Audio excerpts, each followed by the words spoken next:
घरात लहान बाळ असलं की बाळ जागा असलं की मी काम करते किंवा बाळ झोपलं असेल तरी देखील काम करते जर काम बाकी असेल तर. आणि आता बाळ जागा असेल तेव्हा मी वाटणाचं काम करून घेते. पहिले तर पप्पांनी मला लसूण सोलून दिला, मला नकच नाहीत काय करणार, आणि मी इथे खोबरं कट करून घेतलं सुरीने मस्त बारीक बारीक असं. आणि आता हे मी वाटण करणार, छान असं आठवडाभर वाटण टिकतं मला हे. त्यानंतर आज सकाळचं जेवण मी तुम्हाला दाखवते. चहा केला आहे, उपमा बनवायचा आहे, तो शेवटी बनवणार मी. इथे मला डाळ कांद्याची भाजी करायची आज म्हणून डाळ गरम पाण्यात भिजत घातली आहे.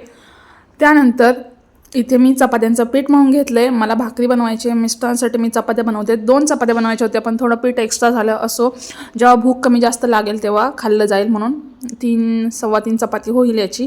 त्यानंतर मी भाकरी करेल. असा माझा स्वयंपाक झाला. त्यानंतर दुपारी आम्ही गेलो होतो किराणा मालाच्या दुकानामध्ये.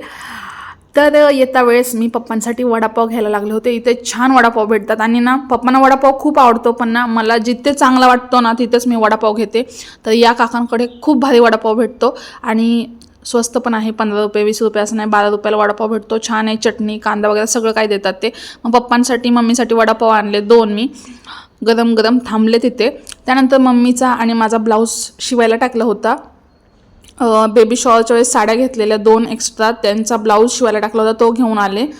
आणि पप्पा मला घ्यायला आलते, तो पण मला व्हिडिओ काढायचा होता पण नाही काढणं झालं. पप्पांनी स्कूटीवरती मला घ्यायला आले आणि आम्ही स्कूटीवरती आलो. भीत आले मी. घरी आल्यावरती पप्पांचं बघा मॅच बघणं चालू आहे. इथे पिल्लूचे सर्व खेळणे पडलेत. असं संपवलं आजचा दिवस. भेटूया नेक्स्ट व्लॉगमध्ये, तोपर्यंत बाय बाय.